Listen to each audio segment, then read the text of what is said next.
आज हमारे प्रधानमंत्री 75 साल के जवान बने हैं।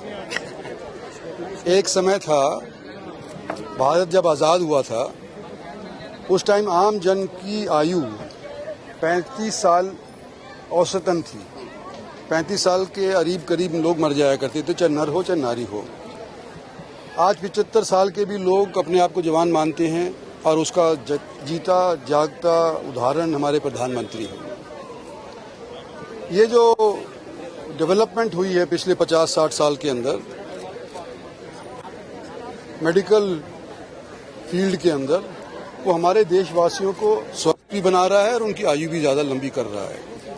लेकिन आयु लंबी हो जाए और फिर भी बीमारी भी हमारे पेट के अंदर, छाती के अंदर कहीं ना कहीं अटकी रहे तो वो ठीक नहीं रहता। तो इसलिए आज के दिन जो प्रधानमंत्री ने सोचा है कि ये महिलाओं के लिए खास तौर पे, जैसे कहते हैं ना, हर एक चीज़ की शुरुआत माँ से होती है, तो माँ का, महिलाओं का स्वास्थ्य ठीक रहे उसके लिए पखवाड़ा 15 दिन का लगाया गया है।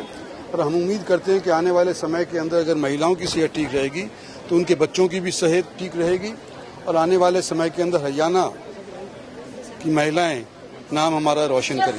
सेवा पखवाड़ा है, स्वच्छता के लेकर भी लोगों से अपील की जा रही है। क्या लोगों से अपील करेंगे गुरुग्राम को स्वच्छ करने के लिए, कैसे अपनी भागीदारी सुनिश्चित करें?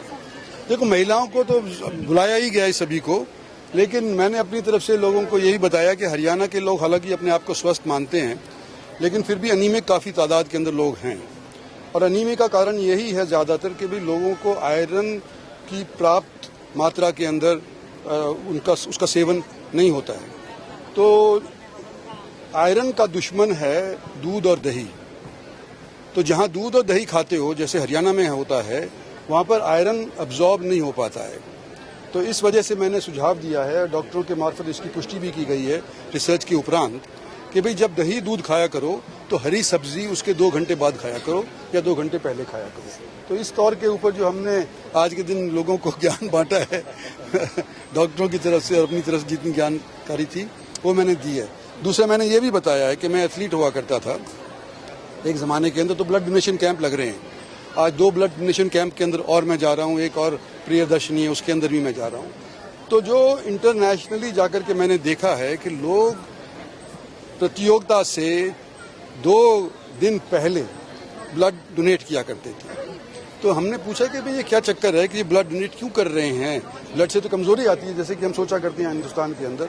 वास्तविकता ये है कि जब आप ब्लड डोनेट करते हैं तो आपका नया खून बनता है, और जो नया खून बनता है उसके अंदर ज़्यादा जान होती है। तो प्रतियोगिता के अंदर 1-2% फालतू वृद्धि हो जाती है, इसलिए लोग ब्लड डोनेट करते हैं। तो जो भी हमारे जवान लोग थे यहाँ पे, उनको भी मैंने यही कहा है, जितना ब्लड डोनेट करोगे उतनी आपकी सेहत बनेगी। देखो, गुड़गांव की मेट्रो का सन 2018 से मैं प्रयास कर रहा हूँ। पहली मीटिंग मैंने यहाँ GMDA की ली थी 2018 के अंदर, और उसके बाद कुछ विलम्ब हुआ हरियाणा के अंदर, और 2-3 बार मेरे को ये बताया गया कि भाई हमने केंद्र सरकार को ये प्रोजेक्ट अपनी तरफ से मंजूरी देकर के भेज दिया है। लेकिन केंद्रीय सरकार से 2-3 बार मैंने जो मंत्रियों से पूछा, हरदीपुरी उनमें से भी एक हैं, तो वो कहते हैं जी हमारे पास पहुंचा ही नहीं। तो जब प्रधानमंत्री आए उस टाइम के ऊपर सारी चीज़ पर्याप्त होकर के कैबिनेट से 1.5-2 साल पहले अप्रूवल होने के बाद प्रधानमंत्री ने शिलान्यास रखा, जब वो एम्स का शिलान्यास रेवाड़ी के अंदर रखा था।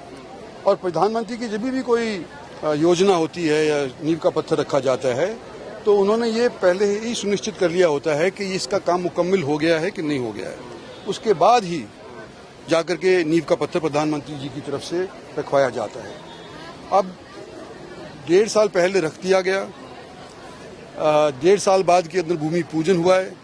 मैं ये उम्मीद करता हूँ कि 1.5 साल और न लग जाएं इसके अंदर काम शुरू होने। राज्य सरकार की कहीं ना कहीं नाकामी थी, किसकी भी कमी हो, पर कुछ कमी रही है। जो बात 18 से घूम रही है फाइलों के अंदर, गुड़गांव के अंदर 2018 से जो घूम रही है, उसके अंदर मैं तो कहता हूं कि ये फिक्स होनी चाहिए रिस्पॉन्सिबिलिटी कि इतना विलंब क्यों हो गया।